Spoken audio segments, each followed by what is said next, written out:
Hey, welcome to another episode of Dave's Imaginations. Today, we're going to recap our D&D session from Thursday, August 25th. We just got done, our adventurers just got done defeating Captain Xerxes in her Sunken Palace. And they learned that Captain Xerxes was a beholder, and they entered her treasure room and had the battle, and just as they defeated Xerxes, all the coins, the floor opens up and all the coins float into water below. But there are a number of items around the room that were magical, and we went through those. We went through those items in a previous video, but at the beginning of this session, we firmed up who got what. So we had that, and we also had the question of, what do we do with the Sunken Palace? What is the Sunken Palace? We're going to learn all of that and more right after this. Stay with me.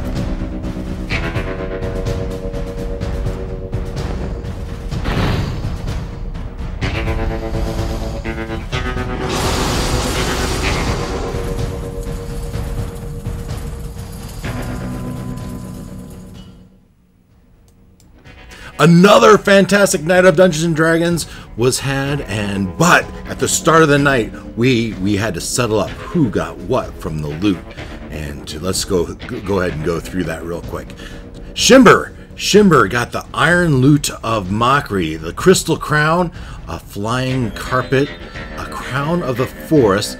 Loin didn't really choose much of anything. Ruckus claimed the lamp with the mansion in it, and he also got the potion of water breathing to carry. He got the Indiana Jones hat and the crystal skull, and he also got a green slime pot. Varinka, she claimed the crystal dodecahedron, and Olak claimed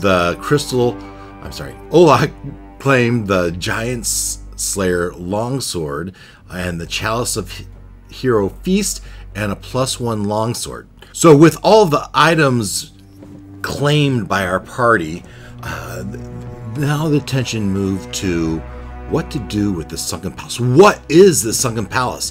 And Olak cast Comprehend Language and started to talk with the Modrons to figure out what this thing was.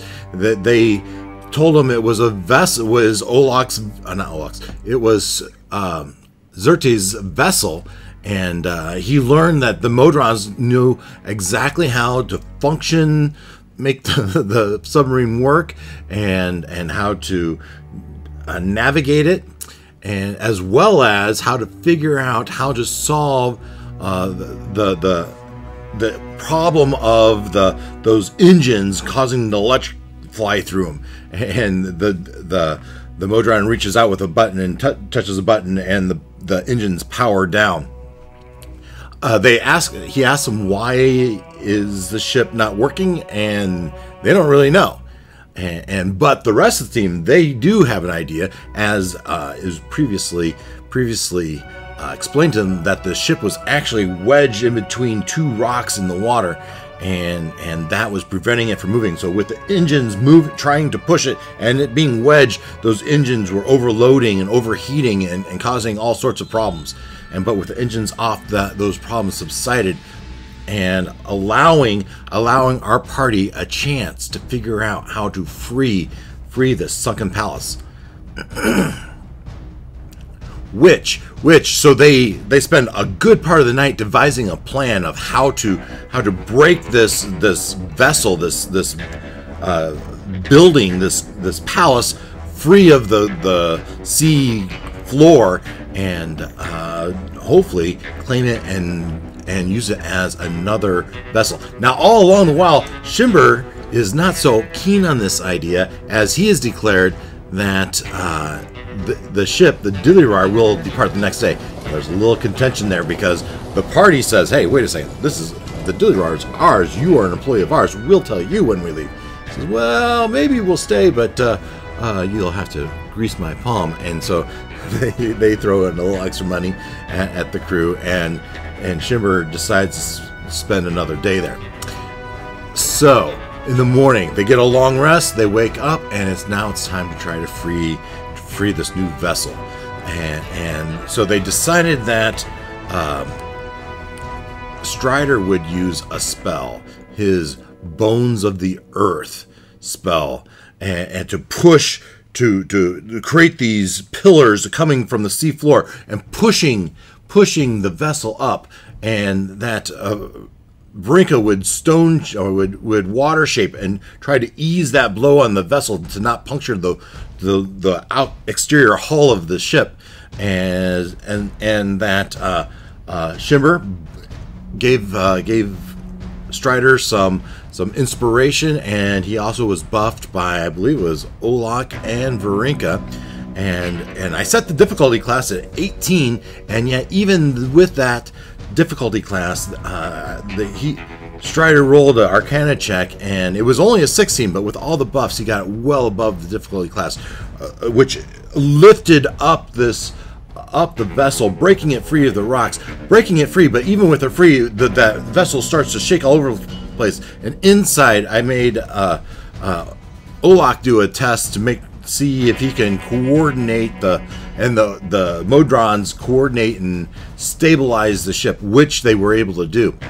So with that, the ship is free, and we had to decide who goes where, right? And I think we decided that Macath would stay with the Dilirar, but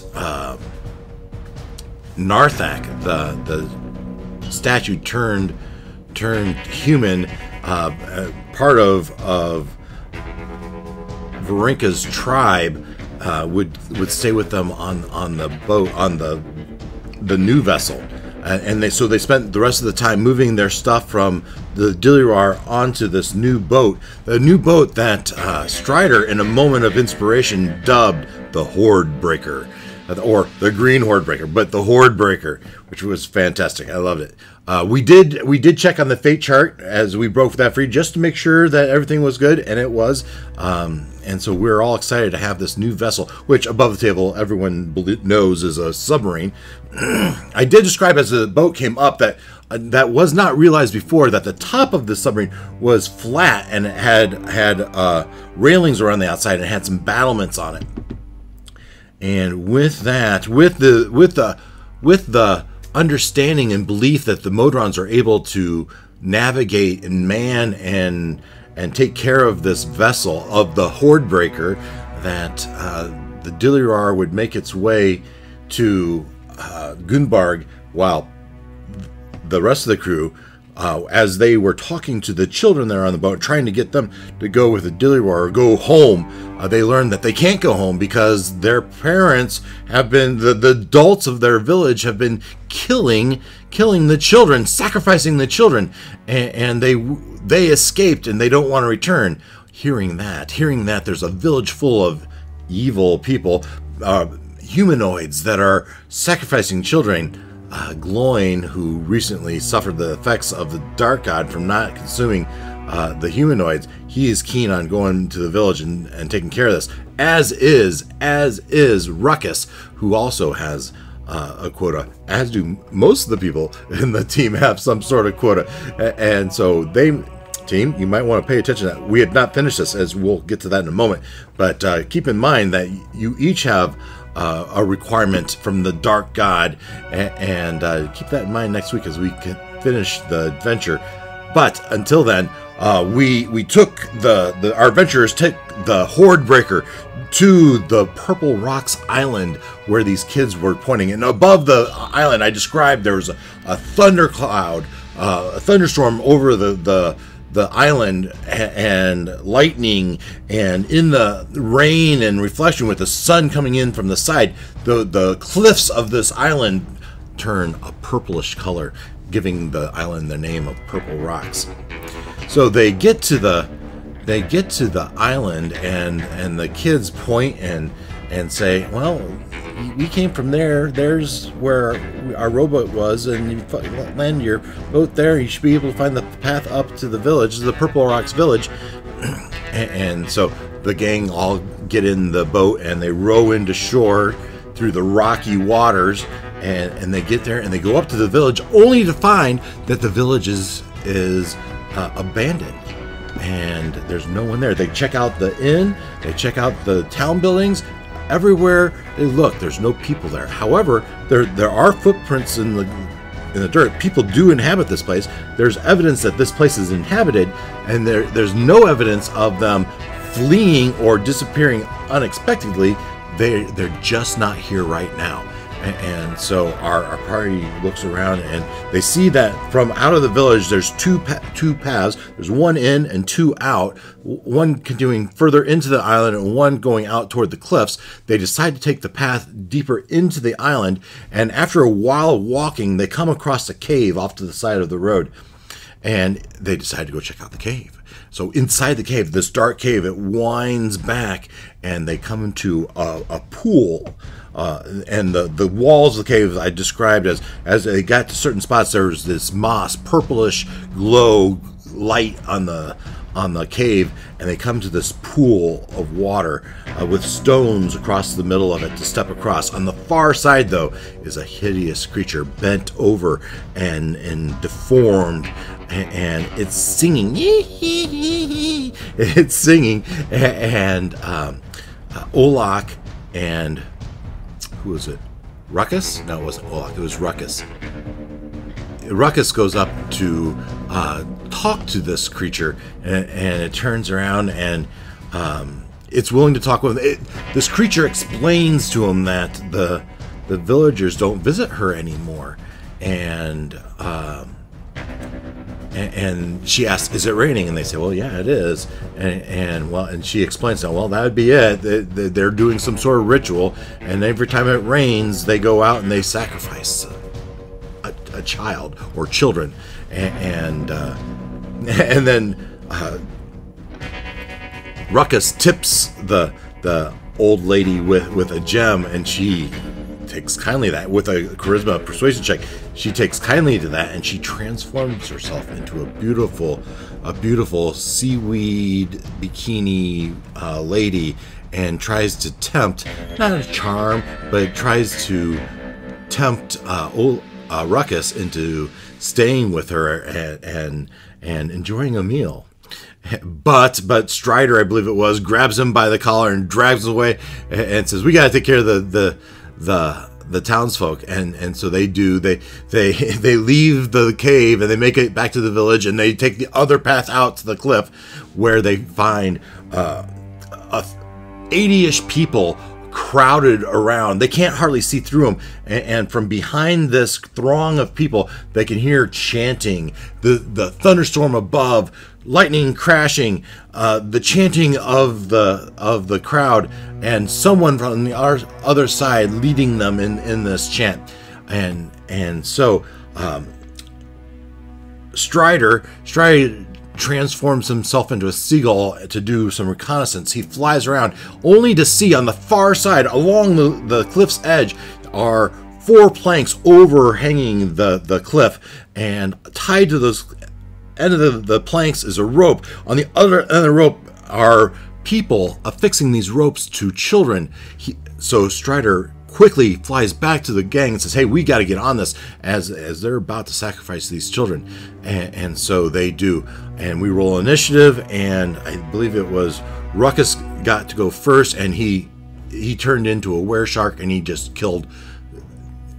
destroyed 2 of the people that were in the back, which wasn't nearly as bad, nearly as effective as Varinka on her turn. She cast the gravity sinkhole spell, and a 20-foot radius of people. I was thinking like 60-ish of those 80 people are all sucked into this gravity sinkhole. As I read the description of this spell, a 20-foot radius sphere of crushing force forms at a point you can see within range and tugs at the creatures there. Each creature in the sphere must make a Constitution saving throw. These are just regular townsfolk. They're nothing special. Makes a Constitution saving. On a failed save, the creature takes 5d10 force. Even if they save, they were still going to die. And as they are pulled straight line toward the center of the spear, ending in an unoccupied space as close to the center as possible.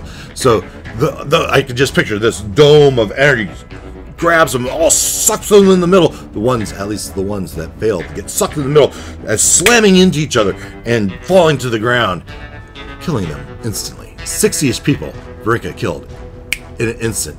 And so with that, then we had other people take turns. Verinka, Strider cast his flaming sphere and moved it up, but with even though he could see now the Kraken priest, he moved the spell up, and as it got close, the Kraken priest kind of waves his hand and dissipates the spell. That then followed by Gloin. Gloin transforms into Grolgark, the young gold dragon, flies around, and with his breath weapon, he burns off 2 of the ropes that are connected to the kids. This is followed by Olak, who activates his speedy boots and takes a little bit of fire damage, but runs up and chops the ropes of the other 2 children, and ends up in toe-to-toe with the Kraken priest. And then after that, we are back to Ruckus. Ruckus then charges forward and tries to give the priest bite into him. But as he does, the priest, another wave of his hands, and there's this force field that covers him and deflects the bite. And about then is when we ended the night. So we had this throng of people, 60 of them just fall to the ground in the sinkhole dead. There's 20-ish off to the side and 20-ish up front that are still alive. Half on the side, half of them move forward, half of them start running for the village. Oh, as one of them runs the village, we have Olak's Mini kills one, and Mini, that's now a Tridrone, kills one and then maims another, and right around then is when we decided it was already getting late. We had to end our evening. So a little bit of excitement, and I didn't know what exactly. I didn't think they were going to actually take this submarine, the Sunken Palace, the Horde Breaker. I didn't think, after last week, I was kind of of the opinion that they didn't really want it, and that they were going to continue on their way with the Dillirar. But they did decide to take it, and I let them. I threw it in the adventure because I thought they might take it. But after last week, I didn't think they would, but they did. And now Shimber has that decision of, you know what? He is loyal to his crew, and he's going to stay with the boat. Sorry, Wes. And I gave him the option. He agreed that made sense. So Wes is going to have to create a new character again. So, and we'll figure out how that works back into the story next week. What will he do? We'll have to find out. So I didn't think they would take the boat, and then I didn't think they would take the quest line, the side quest, to go figure out what the kids are doing, why they were there, why they wouldn't go back. But they did. That took me a hot minute to figure out, refresh my mind of the Purple Rock storyline. So it wasn't too bad. I was able to find the book pretty quick. So the Purple Rocks is another module that I got off of DM's Guild, and it's very short. It's only like a 6-page dungeon, 6-page module. Got a lot of good content in here, but I can't say 100% that I ran it as it was written. I knew the high level details, the plot, but I didn't touch all the points in the module. So if you are here watching this, I'll probably post a link that, hey, we ran Purple Rocks in the DM's Guild comments. But if you come here watching this and it wasn't, there's just elements from it. It wasn't exactly, not as close as the Xertes module.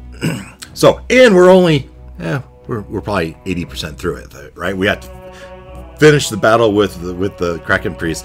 They have to resolve that, and then they'll probably go on, get on their boat, and then it'll be time for them to make their way to Gutenberg. Now, I did say that this vessel, this Horde Breaker, the underwater, undersea vessel, does move twice as fast as a sailing ship. And that's so that I say it that way because then I can use the map and say, all right, sailing vessel says you get here that's fast. Half of that will be how fast they can get from point A to point B. So with the Deliroir on its way, it's going to take the Deliroir 8 days. So with these guys spending a night, it's probably going to take them 4 days, and they're 1 day behind. So they would still beat the Deliroir there by 3 days. So we'll see how that goes. How it goes when they show up in the port and the people say, well, where's your ship? And see how they explain that. That'll be interesting. So the resolution of the Kraken Priest and Purple Rocks, as well as, hopefully, I would expect, I don't know, this is a sandbox. As I told them last night, this is a sandbox. You could do whatever you want. They have all these different quest lines that can follow. And so they'll throw me for a loop, and I'll have to react accordingly. But that's for next week, as we figure out what happens in Kraken Priest, what happens on the Horde Breaker, 4 days that they'll be at sea. What type of activity? Maybe party, maybe people watching, maybe my players that are watching this. Maybe if you could put in the comments, what would you do on the Horde Breaker for 4 days as you make your way to Goombark? I'd like to know. If you do, that helps me prepare. I appreciate it.